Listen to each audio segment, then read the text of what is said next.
This information that he had, which allowed for a car to run out of the ambient energy, was in documents confiscated by the FBI. And I have a Department of Defense document demanding that the FBI turn these over to the DoD. The FBI refused. At any rate, science continues because the laws of the universe are in fact universal, and they can be discovered here or around Alpha Centauri or any place else in the cosmos. By 1928 and 29, T. Townsend Brown, as well as the Kolosky-Frost experiment in physics in Germany, had determined that VHV, very high voltage systems done in a certain resonant field, could result in so-called electromagnetic-gravitic effect, the lifter effect that has been described, which you see in UFOs. They also can create what's called a space-time bubble around an object so that you can correct for 1G. This is how these objects are traveling at multiples of what any aerodynamic physics would describe, and can make right-hand turns without killing the occupants.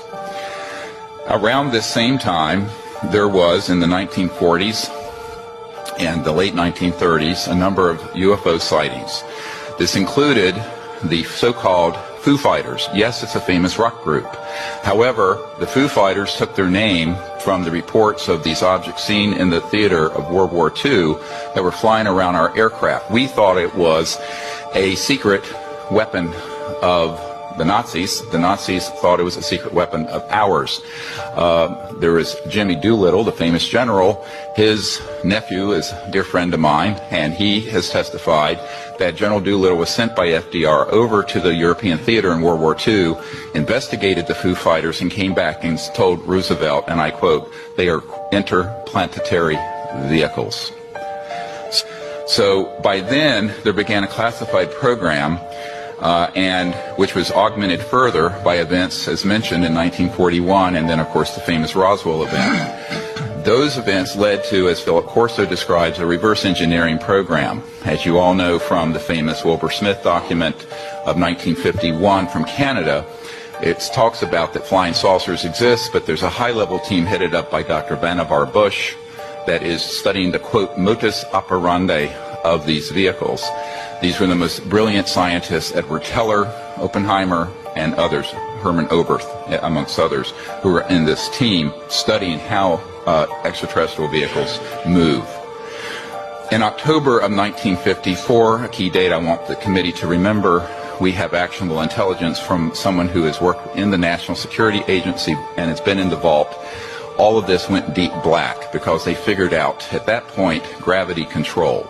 So since 1954, October of that year, we have not needed rockets, jets, internal combustion engines, and surface roadways between cities. I say this with authority that this is the case. Eventually, these breakthroughs in human discovery were complemented by the study of the extraterrestrial material that were retrieved from these events. And contrary to most people's thoughts, the Roswell event was actually a downing of an extraterrestrial vehicle by an electromagnetic system that was hidden in a radar dome that was switched on. And this is in an FBI document that I can provide for the committee and is on the flash drive given to the Congress.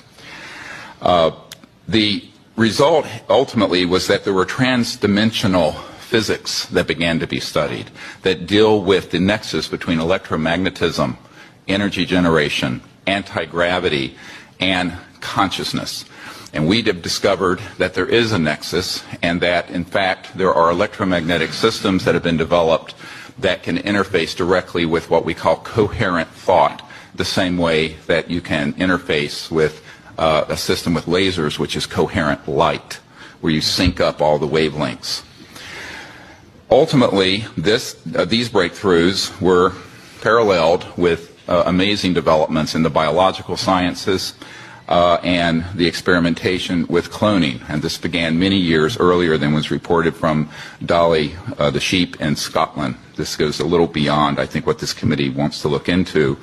However, you need to understand that the technologies that we have, and we were discussing, are not theoretical. We have actionable intelligence that any committee in Congress or executive action can find regarding current operations. And I just want to go through a list of them very quickly, of these facilities and corporations for which we have witnesses who can be subpoenaed by the committees of the Congress.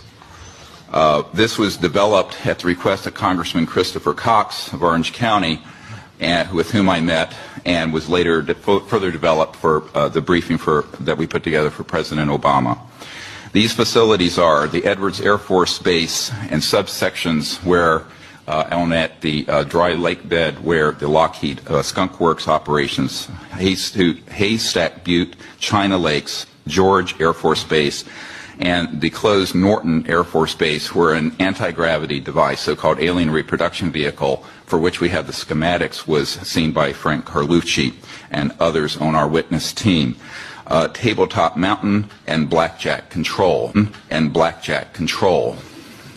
aerospace facilities there are the Northrop Anthill Facility, Tejon Ranch, the McDonnell Douglas Llano Plant, Lockheed Martin Hellendale Plant, and the Phillips Lab. At the Nellis Air Force Facility, so-called Area 51, no one calls it that. There's S4 and S12, Pahut Mesa, Groom Lake, and a number of sub-facilities. The most important facility is in Utah, near Provo, the Dugway Proving Grounds, all of which is underground, and the airspace above it is classified. There are no roads into this facility.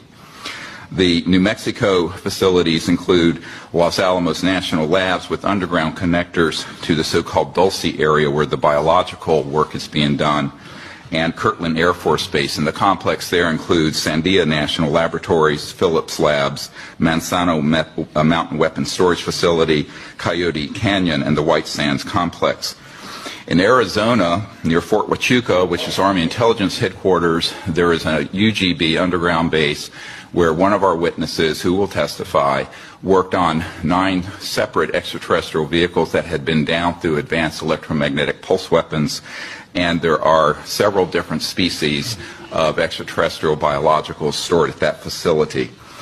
The other facilities, and this goes on, include a special compartmented area of Cheyenne Mountain, where we have witnesses in our team who can be subpoenaed, where we have tracked extraterrestrial vehicles in our solar system that were measuring 26 miles in diameter. There are also facilities in Australia, a key one being Pine Gap, the so-called Alice Springs facility, which is mostly a U.S. Air Force facility, even though it is in Australia. I recently talked to the Deputy Prime Minister of Australia about this. Also, the Redstone Arsenal and the Marshall Space Flight Center. We have a scientist at the Redstone Arsenal who works under contract for IT&T, who have developed these transdimensional systems. He was under contract with my project to bring these energy devices out, and he was then threatened by a former CIA director and what I call the goon squad that went down there 3 years ago in March.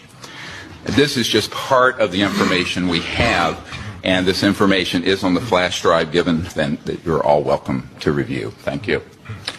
Have you ever heard about the toothpaste